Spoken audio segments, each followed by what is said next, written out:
Hello, everyone. Welcome and welcome back to my channel. It is me, your girl, Goddess of Love and Truth Reacts, coming to you with another reaction upload.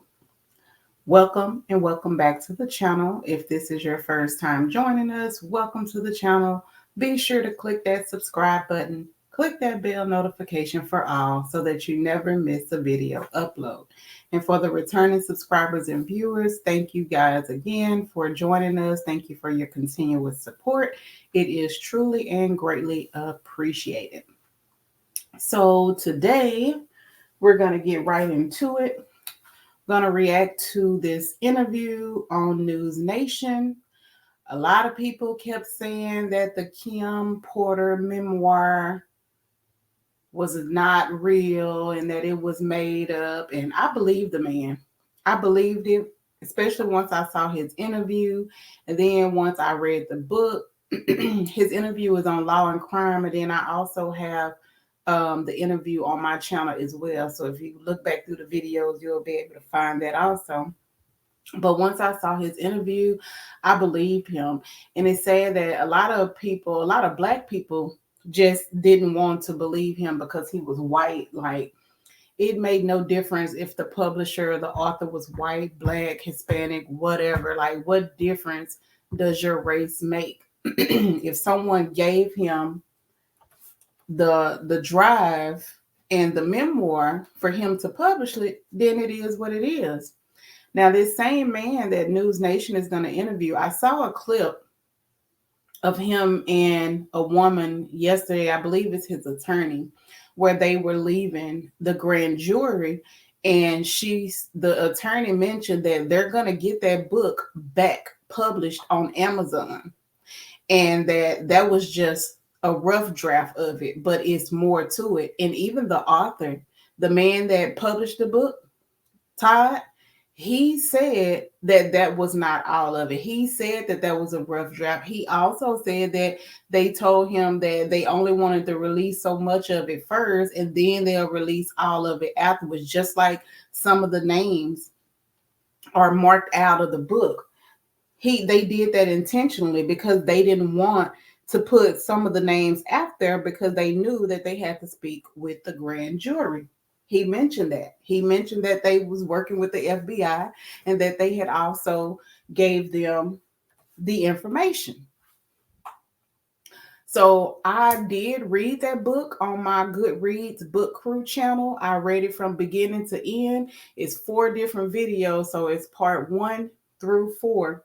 So if you guys want to go to my channel and subscribe to the channel, or even if you don't subscribe to the channel, if you want to hear the reading, go over there, check it out.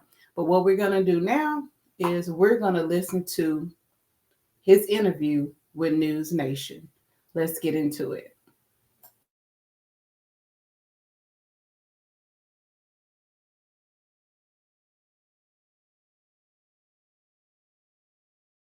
Because my next guest just testified before a federal grand jury. He says he was in possession of a trove of digital evidence from Diddy's freak-offs and parties. His name is Courtney Burgess, and he says a friend gave him 11 flash drives that belonged to the late Kim Porter. And if you follow this story, you'll know that Kim Porter is Diddy's ex-girlfriend and the mother of 4 of his kids. On those drives, the witness says 8 videos featured 8 celebrities at Diddy freak-offs or parties, and that 6 were males, 2 were females. The drive also included a manuscript of an alleged Kim Porter memoir, a memoir that her 4 kids insist is fake. Courtney Burgess told his story on a podcast before he told the grand jury today, and after he told the grand jury, and I mean immediately after, he booked it over to my set, and he and his attorney talked to me. I should tell you that he was very limited in how much detail he could go into about his testimony. And because the 8 people in the videos, the 8 celebrities in the videos were allegedly victims of sex crimes, we know who they are, but we will not be naming them, famous or not. Here now is my conversation with Courtney Burgess and Ariel Mitchell, who's his attorney, beginning with the question of whether the participants in the video even knew they were being recorded. Why is TXU Energy Season Pass one of Were there any cameras in places where you'd assume privacy, like bathrooms? Well, I've never been in this house, but the picture, yes. That's what took place, yes. You're aware of surreptitious cameras that were recording in private places like bathrooms. I didn't see the cameras. You could tell how the person was angled. I knew that it was a camera there because I was there. I wasn't there. I don't know if the person was too tall, he was holding it or whatever, but I wasn't there. May I ask you this, Courtney? And Ariel, you can jump in on this as well, but I want to hear from Courtney first. Your home was raided by federal authorities, and I assume it is because of this material. Is that true? I wouldn't say that. They just went to every one of them looking for me. They said, the paperwork said the 24th, that I had to be there the 28th, and then it was the 27th. I said, I can't make it there, that's tomorrow. So I don't know. From the look of it, it was 4 days. And I want to be specific. When we talk about a raid, we're talking about when a subpoena is served for documents, a search warrant or an arrest warrant. In this situation, Mr. Burgess was not in any way, shape, or form had a search warrant or an arrest warrant issued for him. It was just them serving a subpoena. So when the federal government needs to serve a subpoena, they use the Marshal Service to come to all of your residences if you have more than one residence. So in this situation, they sent marshals to all of Mr. Burgess's residences, and that was somehow construed or understood or turned into a raid, but he did not face a raid. It was just to serve him the subpoena. Ariel, do you believe that the subpoenas were issued and executed based on the federal authorities' knowledge that these flash drives existed and had this kind of compromising material? I think it was based on statements that Mr. Burgess made in a prior interview. And those statements include descriptions of what the witness says he saw on those tapes. So I asked him about that, and he answered what he could, given the limitations imposed on him after testifying before the grand jury. Out of those 8 videos, 8 celebrities, 6 men and 2 women, how many of those 8 celebrities were close to being underage or potentially underage? 2 males. 2 males. And of those 8 celebrities, how many of them were intoxicated or under the influence of drugs? This is going to be all speculation. I just want to preface it by he wouldn't know if they were. Right. Sure. Appeared to Let be. me rephrase it. Based on, yes. Understand. Out of the 8 celebrities who were recorded having intimate relations with Sean Combs, how many of them appeared to be either inebriated or intoxicated or under the influence? All of them. All of them. Out of those 8, how many appeared to be potentially victimized? How many might have been victimizing? I think all, to be honest, all. Were victims or victims. were perpetrating? Victims. They were all 8 were victimized. Yeah, meaning this was happening to them and they were inebriated. Right. Not knowing, I guess, how much proof it was in it, what they was doing. And of those 8, how many seemed to be potentially minors? 2 to 3, possibly 3. 2 to 3. Also on the flash drives, Courtney, was what looked to be a manuscript written by, it appears to be a woman who had taken Kim Porter's private journals and had written a book. Is that accurate? We don't know. I don't know how. Yeah. I don't know how, who wrote it, put it together, but it was from her when I spoke to her. What you received on the flash drives, was it the completed book or was it notes from Kim Porter that later were made into a book? It was completed. It's only 60, it's only about 54 pages. It was Sure. And in the beginning, it says, Kim made me promise that if something happened to her, I would make sure this book became public to the world. The way Sean moved, I knew that was a promise I would have to fulfill. Kim knew I was a woman of my word, and this book was going to make it to print. So it sounds like it is a woman who wrote up the notes from Kim Porter. Does that sound accurate? It's how you read it, yes. I haven't even read the book. Do you know who the woman is? No. And to be clear, he received it in its complete form. So I think just to make sure we have some clarity here, the manuscript that Mr. Burgess received was already in its complete form. It's not that he edited it or changed anything. Got it. He did give it to someone Makes else sense. who then edited it, but that's not how he received it. Okay, so Ariel, did your client, Courtney, receive the book from the woman who seems to have written it, saying, I'm a woman of my word, and this book is going to make it to print? I don't know if he received it from a man or a woman. He can answer that. I received it from a man. I tell you, somebody she was dating. Do you know if the notes from the book really were from Kim Porter? It was, yes, because I spoke to her probably like 6 hours before I got it, received it. You spoke to Kim Porter? Yes. So Kim Porter. Just saying hi. Okay. Just saying hi. Okay, Ariel, go ahead and give me clarity on the timeline. No, I'm trying to get him to provide clarity of, was there a conversation with her? No, I was talking to the person and he said, hold up, this is Courtney, be right here. Let me say something to him. He said, I know him, put me on speaker. Then that's how we end up speaking. And then later, somebody else came and brought you the manuscript. Right. Before I left ATL. To the best of your knowledge, Courtney, do you believe that the manuscript is truly based on Kim Porter's diaries? Because there is a lot of dialogue in there. It is pages and pages of actual dialogue, which, I mean, I can't remember breakfast today, let alone dialogue from 5, 10, 15, and 20 years ago. I guess this is a woman's score.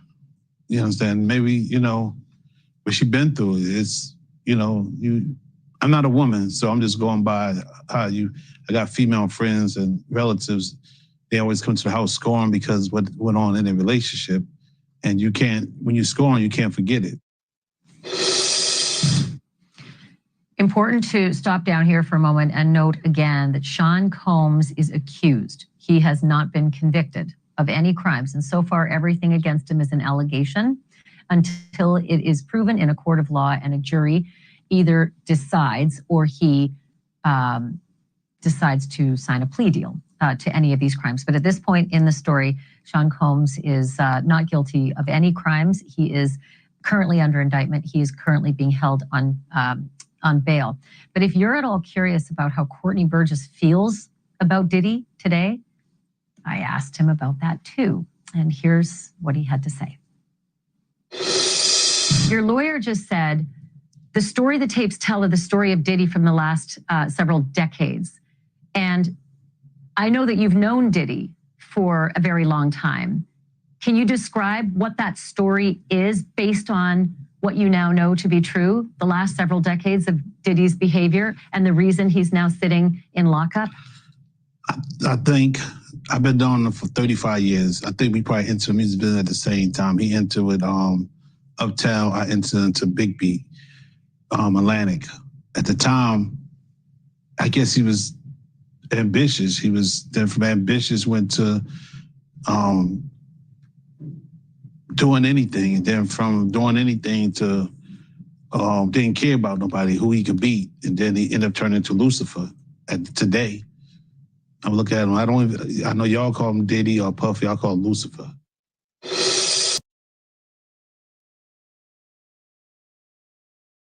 This.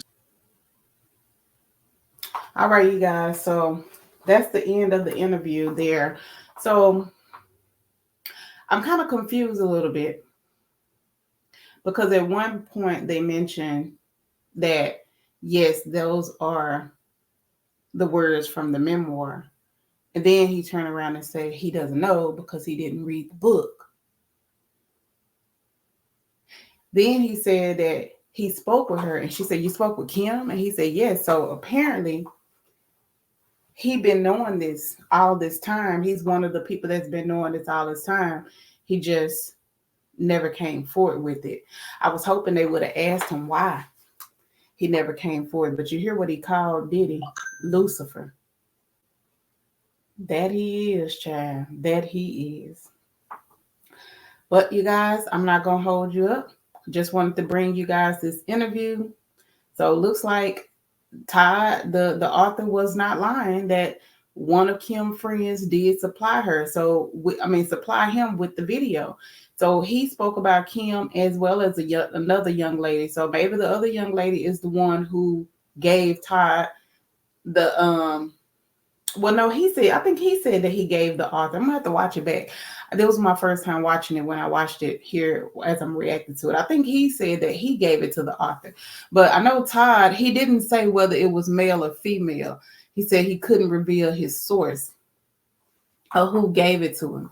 But this man said that he did give it to someone, but he hasn't read the book as of yet. But he mentioned how many pages it was. That was about right with the book. That was right about right. Yeah. So y'all have it. That's one of Kim Porter associates, and he also was an associate of Diddy, and he believes that Diddy is Lucifer, the devil. All right, you guys.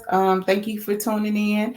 Again, if you're not subscribed, be sure to subscribe to the channel. Click that bell notification for all. I am doing a subscriber giveaway once I reach 1,000 subscribers. I'm going to be giving away a total of $100. It's going to go to 2 lucky subscribers. They will get $50 each.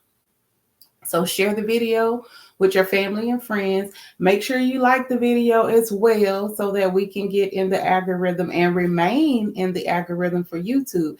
And put y'all comments down below. Y'all comment on the messy videos.